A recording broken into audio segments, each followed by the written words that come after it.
Welcome to the AVAIL Podcast, where we dig deep and talk about the art of leadership. My name is Virgil Sierra, your AVAIL Podcast host and lead pastor of Vertical Church, aka Iglesia Vertical in South Florida. Today, we're sitting down with Pastor Stephen Blandino, the pastor of Seven City Church in Fort Worth, Texas. And today, we're going to be discussing his new book, Insanely Practical Leadership. Pastor Stephen, it's an honor to have you on the AVAIL Podcast. How are you feeling? Hey, Virgil, doing great and honored to be with you today. Looking forward to our conversation. Yes, sir. I think it's going to be fun. I'm one of those pastors who's kind of a leadership nerd, if you will. I love leadership, and I really love practical leadership. So the fact that your book is entitled "Insanely Practical Leadership," I think I'm going to be taking a lot of notes. Before we jump in to talk a little bit about your journey and the book specifically, tell us a little bit about yourself, Pastor Stephen. Yeah, live in the Fort Worth, Texas area, and 12 years ago, my wife and I planted a church right near downtown Fort Worth. We love pastoring, we love church planters, and I love coaching and equipping leaders and really helping them develop their leadership capacity and produce effective ministry. That's what I love. Married, my wife's name is Karen. She's a professional counselor, and we've got a daughter, son-in-law, and a couple of grandsons. So life is good. I love it. I love it. Now, I know that you guide and empower leaders to build strong, healthy, thriving organizations, and obviously as leaders navigate all the challenges that are entailed in that. Can you tell us a little bit about your journey and what you find most rewarding, especially when you're empowering and coaching and helping other leaders? Yeah, I really feel that the strength that I bring maybe in a coaching conversation is helping leaders in developing systems and building teams, in developing the organizational and culture aspects of ministry. And yet what I found is that oftentimes those are the areas that frustrate pastors, frustrate leaders, because they maybe feel ill-equipped in those areas or weren't trained in those areas. So that's where I tend to focus my coaching when I'm working with pastors and leaders. I love to help them develop, again, effective systems and build healthy teams and create organizational alignment and focus on thriving organizational culture. So yeah, that's where I love to invest. Yeah, I love that. And you know what's interesting, Pastor Stephen? I find that pastors are in this position, whether they planted a church, whether they're now, taking over, or leading now in ministry. A lot of times you feel equipped on the side of spiritual ministry, right? And on the side of, I'm going to be preaching and teaching. But this side that you're talking about, kind of like the nuts and bolts of running a church and then eventually leading leaders and staff.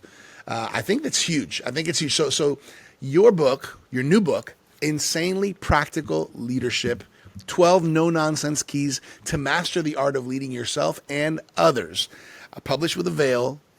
Talk to us about the inspiration of this book and why you wrote it.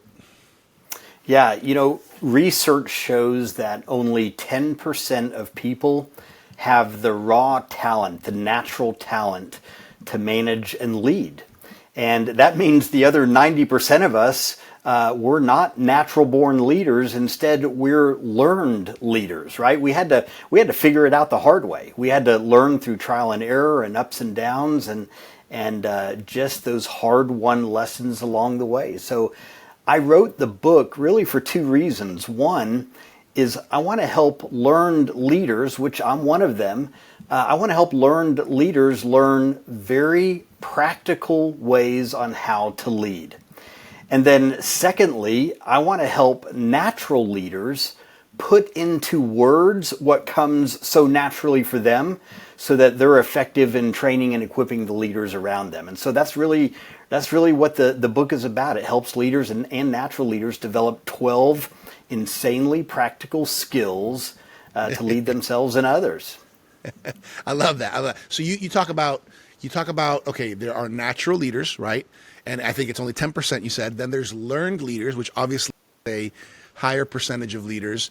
Can you talk to us a little bit about the difference there, between a learned leader, Sure. a natural leader, and maybe even some of your own story, since you are a self-proclaimed learned leader?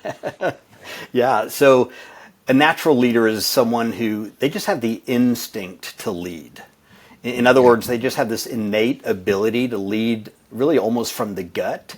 And it just comes very natural for them without them even having to think about it. In fact, if you walk into a room and the room is filled with leaders, it's often the natural leaders that kind of immediately take command of the room. And not in a bad way, it's just that's where their natural gifting is. It comes out. Whereas a learned leader might potentially let the natural leader lead in that situation. So a learned leader, that again, they had to learn how to lead through trial and error, and every leadership lesson they learned was a hard-won lesson that came from leading in the trenches.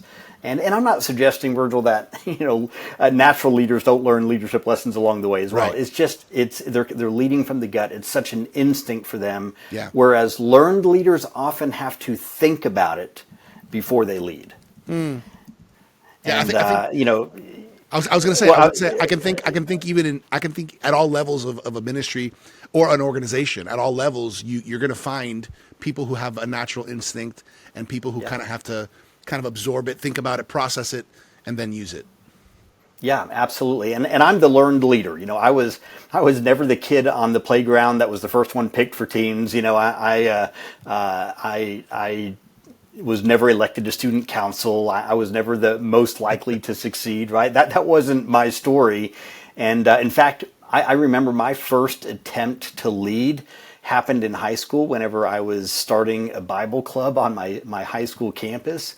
And I remember that very first meeting, a few reluctant students, probably out of pity for me, right? A few reluctant students came to that first meeting, but it didn't take long for things to dwindle. And then I remember the next year I tried to restart that club during my senior year. And I remember we had a sponsor teacher, because every club had to have a sponsor teacher. And I remember she suggested, why don't we hold elections for the president of the club, which I thought, well, this was my idea. Why do we need to hold an election? I've got this covered. I let my insecurities get the best of me. And I just had to learn, again, the hard lessons of what it means to lead. And so, but here's what I've discovered. You may not be a natural leader, but it doesn't mean you can't be a very effective learned leader, which I later actually learned, Virgil, is not a bad thing. Right. In fact, years ago, I heard John Maxwell say that learned leaders are actually very good at teaching and coaching leadership because they had to figure it out for themselves. Right. And so because of that, they often know how to teach leadership in a really clear and pragmatic way. Yeah, that actually makes sense. That actually is very, very interesting, where maybe a natural leader, it comes naturally, but the teaching and coaching of it might not be as instinctive as a learned leader who's processed it, who's Right. chewed on it, and can bring it from experience. One thing I like about your book is that you kind of have it split up into two parts: leading yourself, which obviously is huge, and then leading others. And you mention in the book that in order to lead yourself well, you have to think like a leader. Can you unpack that a little bit for us? And I guess leaders can make all kinds of excuses, about why they're not leading well. But can you talk to us a little bit about this? Yeah, great question. So years ago, I was actually working through a leadership curriculum just as part of my own personal development. And I remember I would come into the office like an hour early, and I would listen to one of the leadership teachings and fill out the workbook and everything. And as I did that, I began to notice that my thinking started to change. In fact, I can remember sitting in my office wrestling with a leadership decision that I needed to make, when suddenly I caught myself making that decision through the lens of what I had been learning. So, in other words, I was starting to not only learn leadership, but I was beginning to think like a leader. And I think that's kind of part of the process it goes through. It's like you learn, and then you think, and then you live. And so when it comes to thinking like a leader, in the book I talk about how leaders think abundance versus scarcity. Leaders think innovation versus conformity. Leaders think developing versus doing. In other words, they're developing people. They're not just doing everything themselves. Leaders think empowerment versus control. Leaders think possibilities versus excuses. I mean, we see that with Moses. You asked about excuses a minute ago. If you look at the story of Moses, when God called him to return to Egypt to lead the people of Israel out of slavery, he started his journey with a whole litany of excuses, right? I mean, he basically said, I'm insignificant, and I'm incompetent, and I'm inadequate, and I'm inferior for this job. God, you should pick somebody else. And yet what I find interesting is that despite all of the excuses Moses made, God basically looked at Moses and said, listen, Moses, I've sent you, I've equipped you, and I'm with you. And so his excuses obviously didn't stand after that. That's But really good. it all starts with thinking, right? It's how we think that opens those doors oftentimes. Yeah, as you're talking, I'm curious because I know that you like to coach, leaders and pastors. I'm thinking, in your experience, as you're meeting maybe a new pastor or a group, right? In your experience, what are some of the most common areas where maybe leaders especially are really needing help? I mean, you may have alluded to it a little bit on, when we talked at the beginning about, systems and all that, but where do you find that many leaders are really needing some coaching and help? Yeah, a couple of areas come to mind. One is the organizational alignment thing. So people, a lot of times leaders they have a vision, they have a strategy, they've got maybe a dashboard of metrics that they're tracking, but those things don't all align. And so one of the things I've coached leaders through is how to take their vision, their what we call key result areas, their strategies, and their dashboard, get it all on one sheet of paper where they can see how everything aligns and is pushing in the right direction. So organizational alignment is one of the things. Another one is just team issues. There's always something that leaders have to deal with, whether it's a hiring issue, whether it's an onboarding issue, whether it's dealing with a performance gap and helping leaders, know how to navigate that. I'll often tell leaders that whenever it comes to performance gaps, the leader has 3 responsibilities, and the person that they're leading, their team member, has 3 responsibilities when a gap appears. The leader's first responsibility is to create awareness about the gap. If it's a blind spot in that team member's life, you can't expect them to see it. You have to create that awareness. But then that means that the team member has to own it. Right? So the leader creates awareness, the team member owns it. Yep. The second thing the leader has to do then is provide coaching. And whether it's them coaching them or them connecting them with someone to help coach them, somebody that's going to help them overcome that blind spot and grow through that, which means the team member's job is to be teachable. If I'm going to provide coaching, they got to be teachable. They got to be coachable. Right. And then the last thing is that my job as a leader is to hold them accountable to improve, and the team member's responsibility is to make improvements. And so as long as I do my 3 jobs, like I'm creating awareness, I'm providing coaching, I'm holding them accountable, and as long as they do their 3 jobs, they own it, they're teachable, and they make improvements, we can go a long, long way. So when I'm coaching leaders, I don't know, the organizational alignment piece and the team issues are often 2 of the things that I see arise most often. Yeah, that especially because as your team grows, there's more challenges with that. Yeah. And of course, right. Even as you grow as just sometimes what I started with as far as the idea for the vision, it as you go, it evolves and it grows, and maintaining that alignment is so key.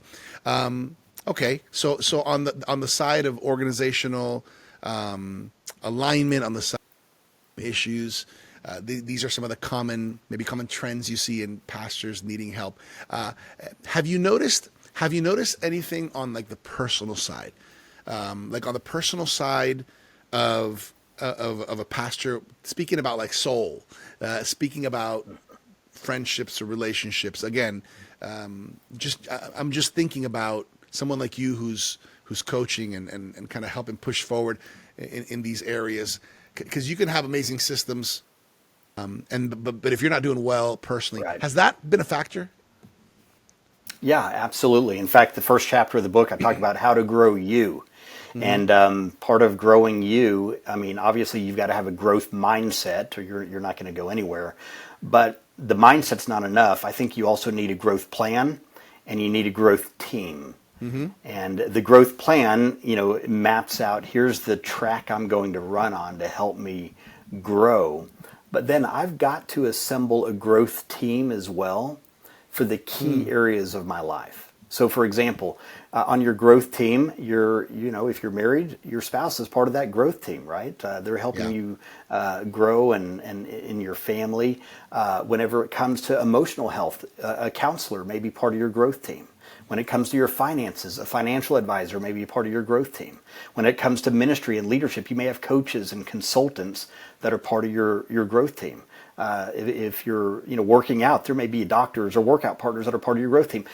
If you identify that team, it helps you finish well. It helps you cultivate the health you need spiritually, emotionally, relationally, physically, family, like vocationally, every area. So oftentimes we focus our growth in one area, and yet you need not just a mentor, you need a team that helps you get where you want to go. Yeah, that's good. That's good. One of the things that I also like about you is you have what's called leadership tools at the end of every chapter. Leaders can obviously use this to apply the principles that they're learning as they're going along. How do you think this will work best? How do you envision leaders using these tools, with their team? Yeah. So every chapter in the book is a how-to chapter. So, for example, again, how to grow you, how to be a spiritually grounded leader, how to lead with character, how to manage your time, how to make leadership decisions, how to build influence, how to lead people. Like every chapter, it's a how-to chapter. And so at the end of the chapter, there's a simple tool that you can use. So I'll give you a couple of examples in the chapter on decision making. The tool is a decision-making dashboard, and the dashboard helps leaders rate several factors in the decision-making process, either green, yellow, or red, to help them determine if this is a good decision. It's a simple tool, but they can use it themselves. They can share that with their team. The communicating with others chapter, I've got a tool that I call the communication rater, where you can actually give the tool to somebody where they can actually assess you on how well you communicate with them. It's more of an interpersonal communication type of a tool. The time management chapter, there's a tool called the 3 circles time tool, which helps leaders to live in the intersection of 3 circles to help them effectively manage their time. So again, these are designed to be tools that they can implement. And here's a great thing. The tools are in the book, but there's also a link in the book where you can actually go and download that tool, print it out, give it to your team, use it as part of your training with your team as well. Yeah, that's cool. That's really cool. I really like that, Pastor Stephen, especially the title, Insanely Practical Leadership. As a pastor, I just appreciate when people like yourself just give us handles to grab onto, put the cookies down on the bottom shelf, so to speak, and especially when it's something that's effective. I think it's so valuable. One of the things in your book as well, you kind of introduce the AIM method, AIM, for coaching. You talk a little bit about the components of this method and maybe maybe an example of how you've helped clients as you coach them. Yeah. So AIM stands for Assessment, Insight, and Movement. So when I'm coaching people, that's the lens I kind of try to think through. So the A, assessment, the coaching begins by asking questions to assess the needs of the person that you're coaching. So if it's a team member, you're asking questions to help understand what their needs are, what their pain points are, what their growth goals are. Once that becomes clear, then you move to the I, which is insight. And this is where the coach asks questions to help the person they're coaching uncover insights or solutions to the challenges that they're facing. And then the M, again, stands for movement. This is where the coach helps the team member identify what's the first step you need to take to get traction toward implementing that solution, to create movement. So I'll give you an example. In the book, I tell the story about a pastor I was coaching named Jason. And I remember whenever I first talked to Jason, he told me, he said, Stephen, he said, our church is a great family, but we suck organizationally, right? I mean, he was sharing his pain point. He said, man, we just got this great family feel. He said, but organizationally, I'm just not doing well. And here's the thing, Jason's a great communicator. They've experienced some great growth in the church. And so I started with assessment. I began asking him questions to better understand, what are those needs? And so he began to talk about some of the challenges with leading a team of both a mix of paid staff and volunteer staff. He talked about the frustrations of, getting the team to own their role independent of him, and talked about how to best use meetings effectively. So we identified those things. Then we shifted to the I, which is insights. And I began asking Jason questions to pull insights out of him, because oftentimes the answer's in them. They just need someone to pull it out of them by asking the right questions. Mm-hmm. And so the way I approach the insight piece is there are times when I pull out and there are times when I pour in. So in other words, that combination of pulling out but also pouring in, pulling out what's in them that they haven't thought about by asking really good questions, but also pouring in maybe ideas or thoughts that can be breakthrough moments for them. You have to balance those, where you just become the answer man and you can really quickly go off down your path instead of staying on what's really going to help them. So I want to help them find those insights to help them. Once we find those, then we move to the movement section, and that's where we identify. So what's your first step? What's the first thing you can do? So when I did that with Jason, he identified immediately that I need to make clear role descriptions. I need to develop quarterly goals with my team. I need to establish a system of accountability. And I need to restructure our existing staff meetings to better serve our staff. All of that came out of one coaching conversation. And again, assessment, insight, movement, and it helped get the traction he needed. Yeah, that's good. I love it.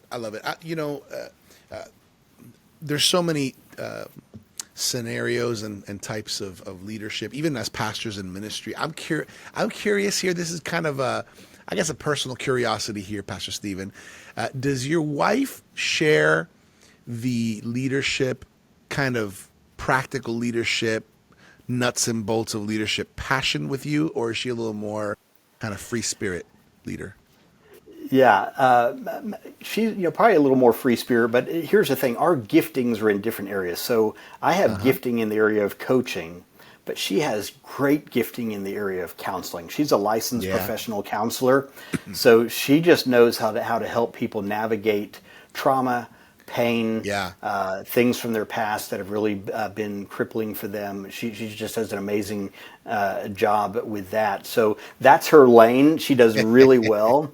And I know my lane, and so I feel like we complement each other well, but I think we're both careful not to try to pull the other into something that they're not. So I hope that makes sense. Yeah, that makes perfect sense. Here's another question. I like when I have an opportunity to ask questions like this, Pastor Stephen. Like right now, 12 years ago, you were stepping into and obviously for many years before that, you were a youth pastor, you did some executive pastoring. Here's my first question is, how old were you when you first started working in ministry? Oh boy, I was probably 20 years old. I Okay. was still in college, and I was working part time at a church, and then went full time toward the end of my college Okay. education. All right. So if second, Pastor Stephen, if you could go back and sit down for a 1 hour coffee with 20-year-old or maybe 22, 23 at the end of your college, and you could sit down with your younger self, and you had an opportunity to share a few pieces, like a few bullet points of advice about for ministry that's ahead, with what you know now, Yeah. what would be a that would rise to the top of that bullet point list of advice? Yeah, I think one of the things, I mean, there's lots of things that would be on that list, but one of them would be don't let your insecurities get the best of you. I think early in ministry we are, and in leadership we are trying to prove ourselves. We're trying to just portray an image that probably isn't really true to who we are, and don't let insecurities get the best of yourself. And I think coupled with that, it would be develop an aggressive learning posture. Like I remember my first 2 or 3 years in ministry, I just did not like reading. I mean, growing up, I never enjoyed reading or anything, and which is kind of ironic because now I'm writing books. But I just wasn't an aggressive reader, and I just realized that after a couple of years in ministry, I am only hurting myself by not developing this reading posture. In fact, I remember picking up John Maxwell's book, Developing the Leader Within You, and this was the very first edition, Virgil. It was not the Yeah. 2.0 version. I mean, it goes way back. And Yeah. I remember reading that book thinking, this is the best leadership book I've ever read. Yeah. And that's when it dawned on me, I think this might be the only leadership book I've ever read, right? So I just, kind of came to that realization that, okay, I gotta up my game here. And so I just started cultivating this habit of reading and learning and developing an aggressive, lifelong learning posture. And I think if I could go back, I would tell myself, hey, Stephen, right at the beginning, don't let your insecurities get the best of you. Just ask questions, inquire. And then secondly, boy, be really intentional about developing a lifelong learning posture, because that will help you close the gaps in your life. So again, the list could be really long, but those are a couple of things that stick out to me. I love it. I love it. I'm taking the liberty to ask some questions that maybe you and I didn't discuss, but I think there's some value, especially with your experience as not only so many years in ministry and pastoring, but also as a coach. What what are some of those things as a lead leader that those qualities and characteristics that you're looking for in emerging leaders? I don't know about Yeah. you, Pastor Stephen, but as our church is growing, I'm constantly thinking, where is the next key leader? Yeah. Who is that? Yeah. Who are those people? What are some things that have helped you identify those strategic people who might have a role in the future of ministry? Yeah. So, whenever we think about bringing people onto our team, I mean, there's the things that we've all heard, like, they've got to have character, they got to have, competence, there's got to be chemistry with the team, they got to fit the culture, the DNA of the church, there's got to be these core things. But when you're dealing with young leaders or emerging leaders, there's a lot of skills that just aren't developed, not because they don't want to, it's just they're young, right? So I think early with a young leader, with an emerging leader, part of what I'm looking for is, do they have a teachable spirit? Do they have a teachable, coachable posture? Because again, if they do, we can go a long, long way. I've got some young leaders on my staff, and what I so appreciate about them is they're learners. They have an appetite to learn and grow. I have a weekly one-on-one meeting with each staff member on my team that reports directly to me, and that's a 45-minute standing appointment, same day, same time every week. And it's not so much for my benefit, it's for their benefit. They get to create the agenda for that meeting. And I can't tell you how many times some of my young leaders especially have come in and they're asking questions about how to lead in certain situations, about how to navigate certain decisions. And that teachable posture, you can go a long, long way with that. And I love that. And it doesn't mean I have all the answers, but they're coming in hungry to learn and grow, and it just makes a difference. Versus if somebody comes in and again they're trying to project like I was when I was younger, that I've got it all together. That just doesn't get you very far. So I'm looking for teachability. I'm looking for character. We can train the skills. We can help them grow the competence side. But some of those other things that are really you either got them or you don't. Those things are harder to train. Yeah, that's good. I like that. Especially in the context of the reality that sometimes there are younger people that the Lord brings in, and they need some shaping and developing in areas of skills. But when it comes to teachability and character, these are huge, especially in terms of ministry and church leadership. I want to ask a couple questions, kind of a couple quick response, quick thought questions, Pastor Stephen, and I'll start off kind of easy here. Okay, what makes you laugh? Oh, one of the things that brings joy to my heart is actually to hear it when I hear my wife laugh. I just love to hear it. And it could be at anything. She could be, watching a TV show, whatever. When I hear her laugh, it warms my heart. So, sometimes, I'll laugh along with her with whatever it is. And I'm a pretty serious person, pretty focused. So even sometimes when I hear something that's funny, my face doesn't say I'm laughing, but maybe inside I am. So my staff helped me with that. So I'm not giving you a very a very good answer. I guess my grandsons make me laugh when they say funny things and stuff like that. So my wife's laugh warms my heart. My grandkids' laugh, makes me laugh out loud, right? So Yeah, that's good. Okay, so here's another thing. So I get the idea of this, but what are you passionate about? Like what just impassions you and just fires you up? I love to see leaders break through barriers to help them get to where God's called them to go. Whether that's personal, whether that's organizational. Just before I got on this call with you today, I had a coaching call with a pastor, and we were talking through a hiring decision that they were needing to make.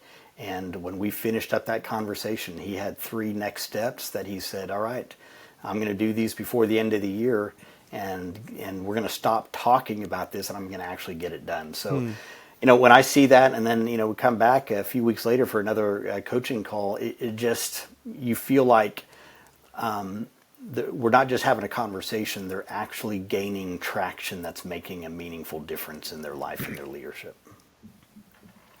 Why do you think that fires you up so much? Why? When I started developing a habit of reading years and years and years ago, it was leadership that I just became the primary area I would read and study. And not just ministry leadership, but business leadership, organizational development. Eventually pursued a master's in organizational leadership. Just leadership has just always been something that I've loved. And I think, you tend to coach the best in the area that you have learned and grown the most in. And that's an area that I just have invested a lot of time, whether it's, reading, whether it's getting coaching from me. I mean, I don't just coach. I've got coaches in my life as well. Whether it's conferences, whether it's roundtables, whether it's podcasts, whatever, constantly learning and growing and looking for ways to, how do I take this now and actually put it into a system or a tool that I can use where it's not just an idea, but it's actually making a difference and gaining traction. What I've discovered is this, Virgil. For me, coaching is most meaningful whenever it can flow out of what I've been able to personally experience and do, to where I feel like I've been able to wrap my head around this and figure it out. Now, who can I share it with? How can I help others in that same area? Yeah, that's good. That's good. Are there any ministries, pastors, churches that have inspired you? Oh yeah. There's, we could all name some of the big names and everything like that. I tell you what I'm being inspired by is we planted Seven City Church right outside of downtown Fort Worth. So we're kind of in an urban context. And so each year we host an urban church planters coaching cohort where we'll pull together a small group of urban church planters who have planted in the heart of major culturally influential cities around the country, Los Angeles, New York City, Chicago, Washington, D.C., Kansas City, Milwaukee, just different cities around the country. And we'll do a monthly coaching call with them for about an hour and a half. And then we do an in-person gathering where we pull them all together. And so, in fact, we do that gathering with Pastor Mark Batterson in Washington, D.C. That's one leader that I just have a tremendous amount of respect for. So I guess answering your question, that would be one individual, in part because I love his posture of humility. I love his innovation. I love his business, his mission focus. I love just his ability to dream and think differently. So that's huge. But the point I was getting at is that I think I'm also gaining a deep, deep appreciation for some of the unsung heroes who have planted in very difficult spaces in the heart of large cities, and their faithfulness to commit to do it, stick with it, keep learning and growing. That just inspires me more and more. And I think that also kind of helps keep me grounded about what's really most important. Yeah, that's good. Last question I want to ask you on this note, and then we'll talk about how people can connect with you and get your book and all that.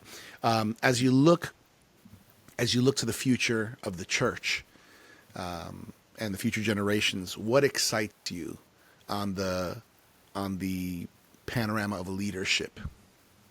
Yeah, one of the things that I'm encouraged by is the focus. I feel like the renewed focus that we're seeing in the church right now on prayer. I think, it just seems like we're seeing that emerge. And I know for us, we've got, our monthly House of Prayer gathering. We've got a weekly prayer Zoom that we do, which I'm always just amazed. It's so consistent. The people that get on for our weekly prayer Zoom, our pre-service prayer, praying more with our staff. I'm just realizing if we're not careful, we will become so efficient at ministry that we will lose intimacy with God. And so I'm encouraged at what I'm seeing, that there's pockets where this just seems to be springing up around the country and around the world. And so I think God's renewing that in the church, and I think He's honoring it where that's happening. So I'm not saying we've got it all figured out or we're the best at it, but I know in the last couple of years, especially, that's gotten a renewed focus for us. And I'm excited about that. And then seeing what God's doing with young leaders and how they're developing and growing and the opportunity there, it's exciting. Yeah, that is exciting.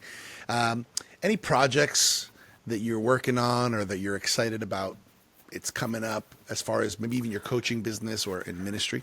Yeah. So, with the release of the book, Insanely Practical Leadership, there's also a masterclass and a study guide. So really excited for those to release in January. And what's great about the masterclass is there's 12 videos, one video for each chapter in the book. And the videos are only 10 to 12 minutes long, so they're great to show maybe in a staff meeting or a small gathering with leaders, and just creates fantastic conversation on these 12 insanely practical leadership skills. And so excited about that. And then, again, also offer the coaching and stuff for pastors and enjoy that process, helping them navigate whether it's team or organizational or culture, whatever it might be. And then my podcast, Leader Fluent Podcast, is while I'm a little behind on it right now, it's actually something I love because, again, it's just insanely practical. It just helps people, gives them tools to help them really learn and grow. I love that. I want to just highlight, I've been able to listen to a few of the podcasts of Leader Fluent with Pastor Stephen Blandino, and it is awesome because it's practical. It's, hey, here it is. Do this. It's going to help Thank you. And I love that. So I think everybody, reach out. You should go on this website. What's the website where they can get the book? Yeah, it's insanelypracticalleadership.com. There it is. Insanelypracticalleadership.com. That'll get you to the book. If you're interested in anything else, it's stephenblandino.com. So, yeah. Yeah, so good. I recommend everybody going to insanelypracticalleadership.com, and I recommend getting the bundle that includes the book and the study guide, masterclass videos. Get the whole package. It's going to help you, and you're going to help lead your people that you're leading as well. And for any other resources, you can check out stephenblandino.com. That's Stephen with a PH. Leader Fluent is the podcast. Pastor Stephen, I think this is awesome. Just helping leaders, helping them move forward. What's a final thought you want to leave on everybody's heart today? Every leader has a vision of something that they're pursuing that God's called them to, He's put on their heart. And a lot of times, Virgil, I'll remind leaders that the bigger the vision, the longer the runway. And in other words, there's some visions, they're like a helicopter. It only takes, a few decisions, maybe a conversation or two, and boom, that thing's airborne, right? But there's other visions that are kind of like a Cessna airplane. They need about 700-800 feet of runway before they get airborne. We know that's a few meetings, a little more planning, things like that. But then there's some visions that are like jumbo jets. And a jumbo jet takes about 9,000 feet or more of runway to get airborne.